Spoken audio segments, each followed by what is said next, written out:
Maaf ya, maaf. Sehingga kita melihat sekarang banyak orang yang dipenjara oleh penderitaan dan kesulitan. Dipenjara oleh kesulitan uang, dipenjara oleh kesulitan pekerjaan, dipenjara oleh kesulitan hubungan, dipenjara oleh kesulitan kesehatan. Medan Taurus. Makanya dalam tradisi Cina itu ada yang namanya yin yang. Yin yang itu kan sebetulnya adalah ya bagaimana kesempurnaan dibangun oleh dua hal yang kelihatan berlawanan. Makanya ketika ada yang berlawanan itu tidak boleh dibenturkan. Karena yang berlawanan itu saling melengkapi. Itu sisi-sisi kebenaran. Jadi jangan benturkan cahaya dengan kegelapan. Jadi perang. Karena cahaya dan kegelapan itu sebetulnya adalah bermitra. Kita tidak mungkin bisa melihat bintang yang terang di tempat yang terang. Justru kita melihat bintang yang terang ketika ada kegelapan. Jadi yin yang itu kan sebetulnya cerita tentang bagaimana dua hal yang berlawanan itu membentuk kesempurnaan. Ternyata yin yang itu adalah simbolisasi dari medan Taurus. Elektron, molekul, atom, bahkan medan magnet bumi itu juga membentuk medan magnet Taurus. Wah, kalau kita bicara tentang ini, kita kemudian akan memasuki sebuah pemikiran baru bahwa sebetulnya semua di semesta ini hakikatnya adalah energi. Semua adalah energi. Bahkan para fisikawan kan dulu berpikir, bagian terkecil dari alam semesta apa sih? Atom. Saat itu mungkin puas. Tapi kemudian ada di dalam atom itu ada elektron, ada proton, ada neutron. Ternyata ilmuwan tidak puas. Ternyata di dalam mereka itu sendiri ada yang namanya lepton, ada yang namanya boson, yang kemudian disebut dengan quarks. Lalu bertanya lagi, terbuat dari apa? Elektron, proton, dan neutron. Jawabannya cuma satu, terbuat dari energi. Jadi sebetulnya yang disebut dengan elektron, proton, neutron itu pusaran-pusaran energi. Jadi kembali lagi, sebetulnya semua adalah energi. Ya, nah kalau kita memahami ini lebih dalam, luar biasa, dan kita terapkan dalam kehidupan, luar biasa. Nah kita bisa menciptakan kehidupan yang menakjubkan dengan pemahaman yang dalam tentang ini. Dan ini sebetulnya bukan teori, dan itu harus dipraktekkan. Jadi harus dipraktekkan ya. Kalau para sahabat tidak mempraktekannya, percuma saja. Gimana cara mempraktekannya? Sederhana lah. Mulailah kita belajar secara kontinu, memikirkan yang kita sukai. Memikirkan yang kita ingin. Stop memikirkan yang tidak disukai. Itu aja, sederhana prakteknya ya. Nggak usah tahu tataran relativistiknya, tidak usah tataran mekanika kuantumnya, pusing. Ya kalau saya karena sedang menjelaskan harus clear kan. Tetapi para sahabat cukup aja begitu ya. Ya. Saya sudah menjelaskan di kajian yang pertama apa yang disebut dengan pikiran positif. Pikiran positif adalah pikiran yang di dalamnya hanya terdapat yang diinginkan dengan yang disukai. Itu aja. Dan pikiran negatif berarti yang di dalamnya terdapat yang tidak diinginkan, yang tidak disukai. Jujur ya, pernah nggak kita menginginkan yang tidak kita sukai? Pasti tidak pernah kan? Tidak pernah kan? Karena tidak mungkin berlawanan. Masa kita menginginkan yang tidak disukai? Tidak ada yang menginginkan kegagalan. Tidak ada kan? Tidak ada. Semua kita menginginkan yang kita sukai. Cuman sayang sekali, kita menginginkan yang disukai, tapi yang dipikirkan selalu yang tidak disukai. Kita tidak suka macet, tapi senang sekali dan berapi-api ketika cerita macet. Kita tidak suka kegagalan, tapi kalau menemukan kegagalan dalam hidup atau bisnis gagal, wah itu cerita bisa berjam-jam kepada semua orang. Dan ketemu siapapun yang diceritakan adalah kegagalan, kepahitan hidup. Itu like attracts like. Karena itu sedang memancarkan energi ya ke semesta. Nah itu yang tidak disadari. Ya. Baik, kita teruskan ya. Jadi ketika kita mengatakan, aduh indah sekali hari ini, kan sebetulnya itu adalah pikiran. Pikiran yang sudah dilihat dalam bentuk kata-kata. Jadi semakin jelas bahwa pikiran itu adalah kata-kata. Saya coba membuat penjelasan yang sesederhana mungkin, walaupun kadang-kadang saya menanjak ya untuk mengakses teori-teori modern yang ditemukan para ilmuwan, tetapi para sahabat yang fokus ke situ, nanti pusing. Itu hanya sebagai landasannya saja, supaya pembicaraan kita itu berbasis kepada riset, berbasis kepada temuan, bukan asal-asalan. Karena ini bukan cerita ilmu nujum. Nah, pikiran juga hati-hati. Pikiran itu awalnya hanya menjadi kata-kata, baik yang didengar oleh benak maupun keras-keras. Tapi kan ujung perjalanan berikutnya, pikiran jadi tindakan. Betul apa tidak? Pikiran jadi tindakan. Dan kita dapat melakukan tindakan apapun, ya, pasti itu kan berdasarkan produk pikiran. Tidak mungkin kita melakukan tindakan apapun tanpa terlebih dahulu memikirkannya. Misalkan gini, ya, kita mau minum. Masa tiba-tiba tidak memikirkannya, tiba-tiba ambil gelas? Mungkin nggak? Enggak. Kita misalkan tiba-tiba ke dapur aja, ambil piring dan kemudian ambil nasi. Masa tidak memikirkannya mau makan? Nggak mungkin kan? Nggak mungkin. Jadi sebetulnya semakin jelas bahwa sebetulnya apa yang sudah tercermin sebagai kata-kata, apa yang sudah tercermin sebagai tindakan, itu yang ada dalam pikiran. Jadi sekarang pikiran diperluas lagi ya. Pikiran adalah kata-kata dan tindakan. Paham ya? Oke. Nah, jadi pikiran adalah penentu utama. Apakah kata-kata dan tindakan kita positif atau negatif? Lihat ya. Apakah kata-kata kita positif? Berarti itu yang ada di pikiran positif. Apakah kata-kata negatif? Berarti yang di pikiran itu negatif. Apakah tindakan kita positif? Itu yang di pikiran positif. Apakah tindakan kita negatif? Berarti yang di pikiran juga negatif.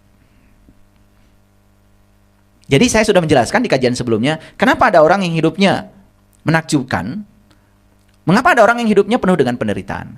Sederhana sebenarnya jawabannya. Orang ini sadar atau tidak sadar, pikirannya selalu menciptakan hal-hal yang dia ingin dan dia sukai. Yang satu lagi, lebih banyak memproduksi hal yang tidak dia ingin dan tidak disukai. Itu aja sebenarnya perbedaan. Betul ya, ada aspek geraknya tindakan. Tapi tindakan kan berasal dari pikiran juga. Gitu. Ya, oke. Kita lanjutkan ya. Sepatu itu, seumur hidup dia tidak akan pakai sepatu itu. Kenapa? Dia akan menerima yang tidak dia sukai. Nah ini nih, ini contoh-contohnya saya udah mulai bangun ya. Supaya semua para sahabat udah mulai bisa ya. Jadi kalau lihat mobil bagus, mobil ini keren ya, indah sekali, hebat ya pembuatnya, kreatif sekali. Ungkapkan yang positif ya, ungkapkan yang positif. Jangan mengungkapkan yang negatif. Oke. Sekarang kita lihat ya, fakta. Kebanyakan orang lebih suka memikirkan dan membicarakan yang mereka tidak sukai ketimbang yang mereka sukai. Betul nggak?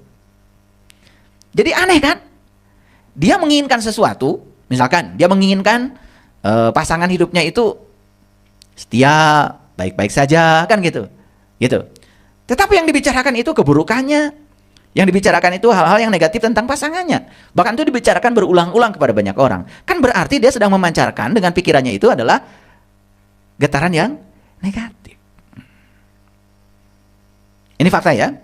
Kebanyakan orang lebih suka memikirkan dan membicarakan yang mereka tidak sukai ketimbang yang mereka sukai. Ini yang disebut dengan kecerobohan hidup. Jadi mungkin ini sekedar mengingatkan saja. Kalau disebut kita ini selama ini ceroboh mungkin tidak terima ya. Tapi setelah saya jelaskan, ternyata saya ceroboh sekali ya dalam hidup. Kenapa? Karena saya lebih banyak memikirkan dan membicarakan yang saya tidak suka ketimbang memikirkan dan membicarakan yang saya suka. Berapa banyak coba orang yang sadar kalau itu adalah kecerobohan? Bahkan mungkin kalau disebut kamu ceroboh dalam hidup, mungkin tidak merasa ya. Padahal ini sangat penting. Ada orang yang hidupnya diliputi kesenangan. Ada juga orang yang hidupnya diliputi oleh ketidaksenangan. Jadi sekarang kita tahu jawabannya. Tergantung pikiran dan perasaannya mengungkapkan apa ke ruang kehidupan. Oke? Nah, kita harus jujur nih pada diri kita, ya. Saya kok perasaan sudah positif, tapi hidup saya gini-gini aja. Enggak mungkin. Karena hukum tarik-menarik tidak pernah gagal. Tidak pernah gagal. Ya, sepasti hukum gravitasi. Jadi, hanya ada satu kata yang dapat membebaskan kita dari semua beban dan derita kehidupan. Kata itu bernama cinta. Jadi kembali lagi, cinta adalah kekuatan positif. Jadi dalam hidup itu cuma ada dua. Ada cinta, ada ketiadaan cinta. Ada kekuatan positif, ada ketiadaan kekuatan positif. Itu yang disebut dengan kekuatan negatif. Jadi sebetulnya kejahatan itu terjadi karena ketiadaan kekuatan positif. Setiap kita membicarakan yang tidak kita sukai. Ini rumusnya. Pernah lihat sangkar burung nggak? Sangkar burung. Maaf ya, saya nulis sedikit aja di sini. Sangkar burung. Kalau bikin sangkar burung kan gini. Satu sangkar, kan gitu. Betul nggak? Baru dua kan gitu. Tiga kan gitu. 4 gitu. 5, 6, 7 dan seterusnya. Kan gitu. Ke sini ya, 8. Nah, gitu kan? Tuh. Bikin sangkar kan gini. Nah, udahlah jadi sangkar burung. Maaf, saya kurang pintar ya menggambar. Jadi, semakin rapat sangkarnya, semakin sulit tuh burung untuk keluar. Nih, saya kasih tahu rumusnya. Setiap kita membicarakan yang kita tidak suka, berarti kita sedang menciptakan satu jeruji. Nah, coba dihitung sekarang, hitung. Usia kita berapa sekarang? Ada yang 50, ada yang 60, ya. Saya 58 tahun. Bayangkan ya, dalam sehari kita membicarakan yang negatif berapa kali? Terbayang nggak? Dalam sehari. Sekarang dalam 58 tahun, kita membicarakan yang negatif berapa kali? Ingat, yang negatif yang kita bicarakan, kan sumbernya pikiran. Kembali lagi ke pikiran, sumber energinya. Bayangkan ya, serapat apa jeruji sangkar burung kita. Burungnya ada di sini. Burungnya ada di sini. Dan burung ini semakin terpenjara oleh apa? Oleh jeruji yang dia ciptakan sendiri. Maaf ya, maaf. Sehingga kita melihat sekarang banyak orang yang dipenjara oleh penderitaan dan kesulitan. Dipenjara oleh kesulitan uang, dipenjara oleh kesulitan pekerjaan, dipenjara oleh kesulitan hubungan, dipenjara oleh kesulitan kesehatan. Tidak terasa ya? Waduh, kalau kita bayangkan sekarang, jeruji saya sebanyak apa ya? Bahkan mungkin sudah tidak ada lubang-lubangnya, saking rapat jerujinya. Sehingga kita ini sudah terpenjara oleh jeruji yang kita ciptakan sendiri. Jadi, tugas kita apa kira-kira sekarang? Lepas? Bukan. Tugas kita adalah mematahkan jeruji ini satu persatu. Tidak terasa ya? Waduh, kalau kita bayangkan sekarang, jeruji saya sebanyak apa ya? Bahkan mungkin sudah tidak ada lubang-lubangnya, saking rapat jerujinya. Sehingga kita ini sudah terpenjara oleh jeruji yang kita ciptakan sendiri. Jadi, tugas kita apa kira-kira sekarang? Lepas? Bukan. Tugas kita adalah mematahkan jeruji ini satu persatu.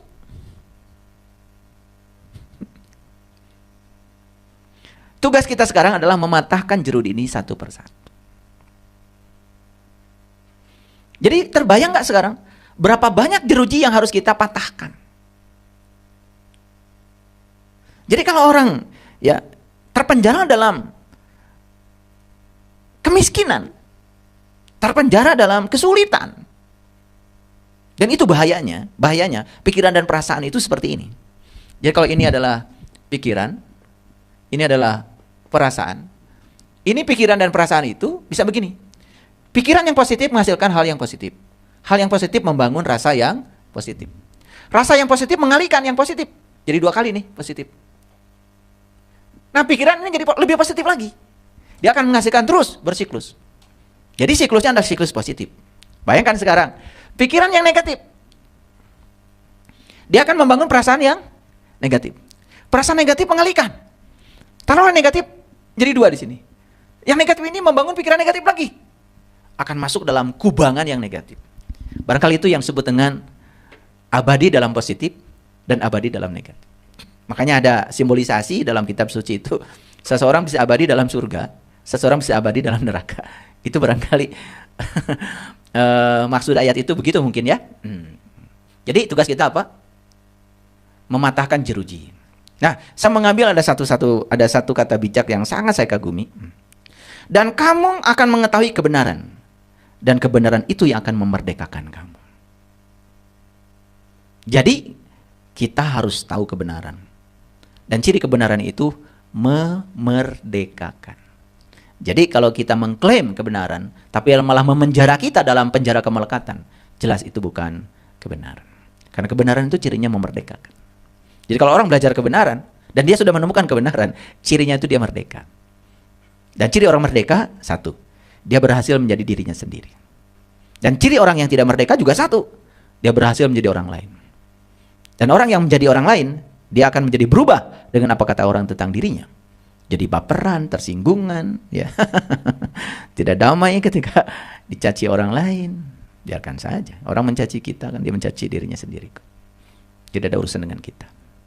Menjadi urusan dengan kita kalau kita mengizinkannya. Karena kapal tidak pernah tenggelam oleh air yang di luar. Kapal itu selalu tenggelam oleh air yang diizinkan masuk ke dalam. Walaupun sedikit yang diizinkan masuk. Tapi kalau diizinkan terus-menerus kan lama-kelamaan banyak juga dalam kapal. Itu yang membuat pengapungnya di dalam kapal hilang. Karena pengapung dalam kapal itu adalah udara. Sedangkan air itu kan penenggelam. Ya, oke. Baik, saya coba buat resume dulu sebelum saya masuk pada kajian sainsnya yang lebih dalam. Cinta itu tidak lemah. Kalau lemah, ketiadaan cinta. Cinta itu tidak cengeng. Kalau cengeng, ketiadaan cinta. Cinta itu tidak lembek. Kalau lembek, ketiadaan cinta. Cinta adalah kekuatan positif dalam hidup. Sumber segala hal yang positif dan menyenangkan. Jadi, sederhana kan rumusnya? Kalau hidup ingin menyenangkan, gunakan kekuatan positif yang diberikan semesta kepada kita, yang bernama cinta. Apapun yang kita inginkan untuk menjadi, lakukan, dan miliki, itu berasal dari cinta. Jadi kalau kita sudah kehilangan, tidak mau jadi apa-apa, tidak mau melakukan apa-apa, bahkan tidak ada keinginan untuk memiliki apapun, berarti ada ketiadaan. Kita sedang mengalami ketiadaan cinta. Ada nggak orang yang tidak mau jadi apa-apa? Awas ya, jangan menyalahartikan. Puncaknya spiritual itu tidak memiliki apa-apa, tidak tahu apa-apa, ya, tidak bisa apa-apa dan bukan siapa-siapa. Jangan disalahartikan itu. Kita menjadi apa-apa dulu, tetapi tidak merasa sebagai apa-apa. Kita menjadi siapa dulu, tetapi setelah menjadi tidak merasa sebagai siapa. Kalau kita tidak menjadi siapa, merasa bukan siapa, gak usah belajar. Saya tidak punya apa-apa kok, dan saya tidak merasa punya apa-apa. Ya udah gak usah belajar. Yang harus belajar itu yang punyanya banyak, tetapi merasa tidak punya apa-apa. Yang harus belajar itu yang ilmunya banyak, tetapi tidak merasa bisa apa-apa. Yang bukan siapa-siapa itu status sosialnya tinggi, tetapi dia tidak merasa sebagai siapa-siapa. Capai dulu, baru kita lepaskan. Nah, jangan salah artikan. Karena ketika kita sudah kehilangan keinginan untuk menjadi, tidak ada gairah untuk melakukan, bahkan untuk memiliki sesuatu saja yang paling sederhana lah. Memiliki baju bagus saja sudah tidak miliki. Kan kita tidak akan pernah pakai baju bagus. Berarti itu sudah kehilangan kekuatan positif. Ya. Orang kaya tetapi tidak merasa kaya. Nah itu yang harus, yang bagus. Bukan tidak kaya tapi merasa tidak kaya. Nggak usah belajar. Nggak punya apa-apa kok. Saya nggak sombong kok. Karena saya tidak punya apa-apa. Maka saya tidak merasa punya apa-apa. Lah iya memang kamu nggak punya apa-apa. Makanya tidak merasa punya apa-apa. Yang hebat itu yang merasa tidak punya apa-apa. Walaupun dia punya apa-apa. Jadi jangan salah belajar spiritual. Karena banyak yang belajar spiritual. Udahlah pasrah saja. Makanya saya tidak menemukan ya definisi pasrah yang tepat kecuali di bukunya Letting Go. Di situ diajarkan bagaimana cara berpasrah. Di pasrah itu bukan menyerah pada keadaan, bukan, justru mengubah keadaan, menerima keadaan dan mengubahnya. Karena orang itu baru bisa mengubah sesuatu kalau dia tahu kelemahan dirinya. Orang yang tidak tahu kelemahan diri tidak akan pernah mengubah apapun. Jadi sekarang pertanyaannya adalah, coba setiap hari, setiap saat kita mau memilih apa? Mau memilih mencintai dan memanfaatkan kekuatan positif atau tidak? Dan itu yang menentukan nasib kita. Kita mau memilih apa? Kira-kira memilih apa? Oke. Baik, sekarang kita masuk pada konsep saintifiknya. Dunia terus berevolusi, setuju ya? Dan evolusi bukan hanya evolusi fisik. Jadi jangan dikira loh, di belahan ruang yang lain sekarang ini mungkin saja sedang tercipta planet baru, sedang tercipta bintang baru. Cuman kita tidak menyaksikannya karena begitu luasnya alam semesta ini. Tetapi para ilmuwan yang menggunakan alat ya, teropong yang canggih, yang bisa menyaksikan di jarak berapa ribu tahun cahaya, berapa juta tahun cahaya, walaupun jauh, dia bisa deteksi kejadian itu. Mereka selalu melaporkan bahwa sebetulnya di dunia, di belahan bumi yang lain, di belahan bumi semesta, di belahan semesta yang lain itu sekarang mungkin saja sedang terjadi proses. Dan semua itu proses itu adalah menuju dari keadaan keseimbangan menuju keseimbangan baru. Selalu begitu kan, longsor itu cuma peristiwa di mana tanah sedang menuju keseimbangan baru. Itu aja. Karena di tempat yang lama dia tidak nyaman kan gitu. Karena airnya banyak ya udah ngegelusur ke bawah juga diem. Kan sebenarnya sesederhana itu ya. Makanya alam semesta itu sebenarnya selalu berelaksasi dari satu keseimbangan pada keseimbangan baru. Oke. Kalau kita berbicara tataran materi, tataran partikel, yang namanya partikel itu kan bisa dipisahkan. Tapi kalau kita berbicara dalam tataran energi, semuanya menjadi terhubung. Semua ilmuwan sepakat sekarang mengatakan bahwa energi adalah komunikasi. Energi adalah informasi. Betul ya?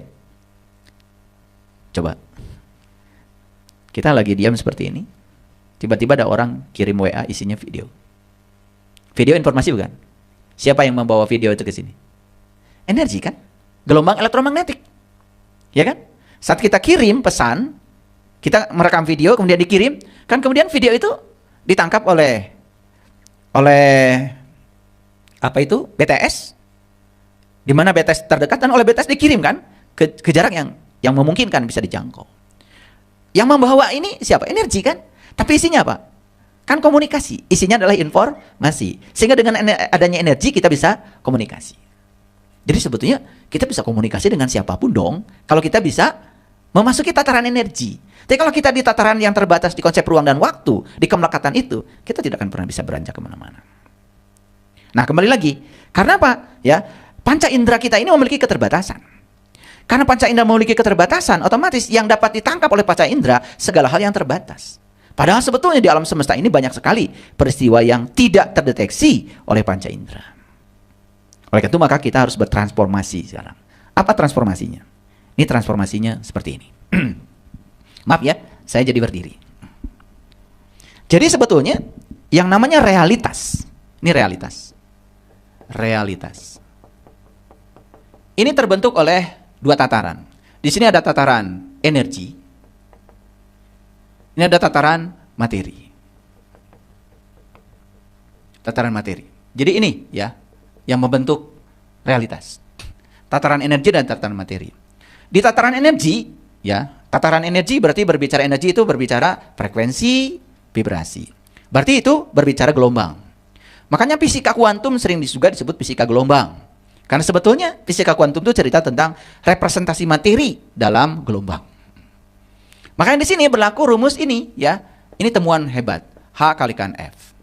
Jadi ini adalah energi, ini adalah sebuah konstanta alam, F itu adalah frekuensi. Nah, konstanta alam ini disebut konstanta Planck. Harganya itu sekitar 6,62 kali 10 pangkat min 34 joule second, joule detik. Nah, di sini juga sama ada konstanta alam di dimensi materi. Di sini ada E sama dengan mc kuadrat. Ini di tataran materi. Ini energi, ini massa, ini adalah konstanta alam yang disebut dengan kecepatan cahaya. C itu, kecepatan cahaya itu adalah 3 kali 10 pangkat 8 meter per sekon. Ada perbedaan ya. Ini 10 pangkat min 34, ini 10 pangkat 8. Bedanya jauh sekali. Jadi konstanta alam di tataran materi dengan konstanta alam di tataran energi itu berbeda. Nah, sekarang perhatikan ini. Kalau di tataran energi, untuk meningkatkan energi, tinggal meningkatkan frekuensi. Betul nggak? Tingkatkan aja frekuensi. Karena apa? Kalau frekuensi semakin besar, energi semakin besar. Nah, frekuensi itu apa? Banyaknya gelombang yang melewati sebuah titik per satuan waktu.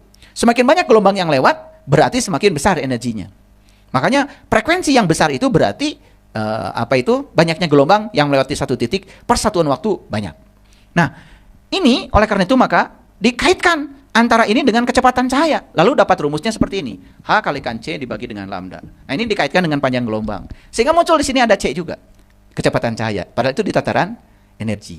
Nah, jadi kalau kita ingin meningkatkan energi, nih, kalau energinya besar, maka terbentuknya materi itu semakin besar. Dengan kekuatan energi yang besar, maka terbentuknya materi itu semakin besar. Tetapi kan tidak mungkin meningkatkan massa. Massa itu adalah ukuran kemalasan suatu benda terhadap suatu gerakan. Oleh karena itu maka kita harus bisa meningkatkan konstanta alam, C. Jadi kita harus melampaui kecepatan cahaya. Nah, dalam risetnya David Hawkins itu kan ada skala yang seperti ini. Gitu. Diibaratkan seperti kerucut seperti ini. Jadi kalau orang yang kesadarannya meningkat ke atas, itu semakin luas perspektifnya. Nah, di sini yang paling dasar itu adalah kesadaran materi. Di kesadaran materi di sini, ya, di mana orang masih melekat dalam konsep ruang dan waktu. Jadi masih dalam 4 dimensi. Berarti kita masuk ke dalam dimensi kelima. Melampaui kesadaran tentang ruang dan waktu. Kalau ruang itu pasti 3 dimensi kan? Kalau ruang kan begini, ruang itu seperti ini, ya. Ini, ya. X, Y, Z. Ruang itu 3 dimensi. Dimensi keempatnya waktu. Nah, kita harus masuk dimensi kelima. Membebaskan diri dari kemelekatan pada ruang dan waktu. Itulah yang memasuki kekosongan. Itu yang disebut dengan memasuki kesadaran murni.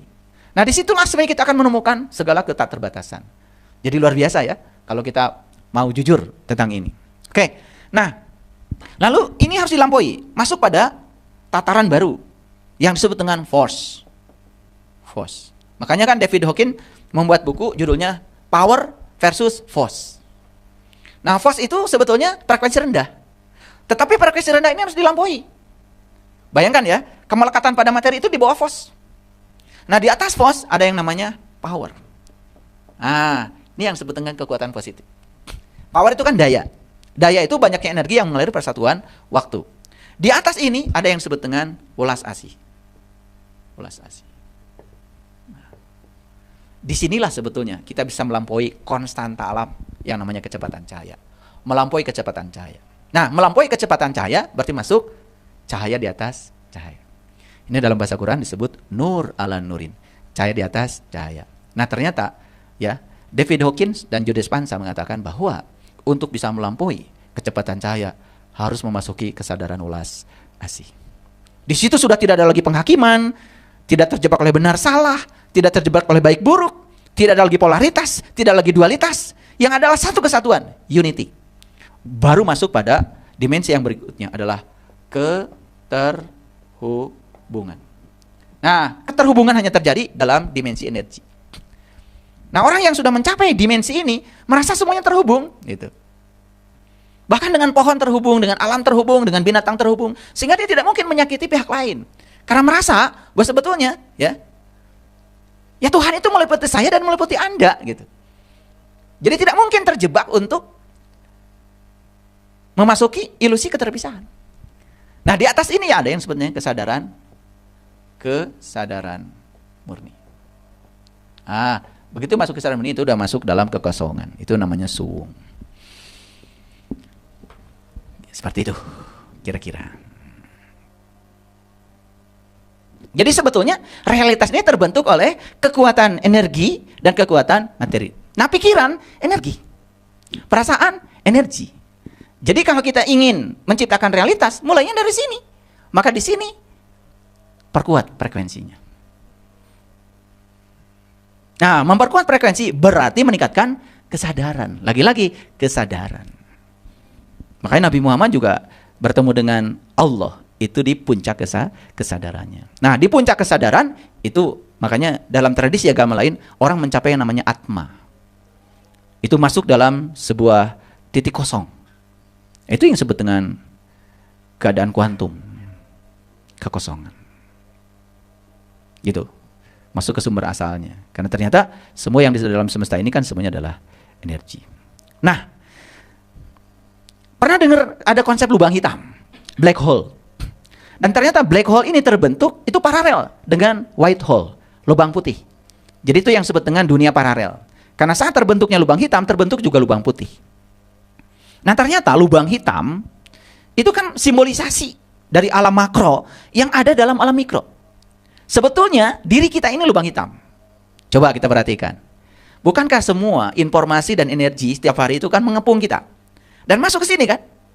Kan lubang hitam itu melahap semua energi yang ada di sekitarnya. Kan lubang hitam melahap. Betul nggak?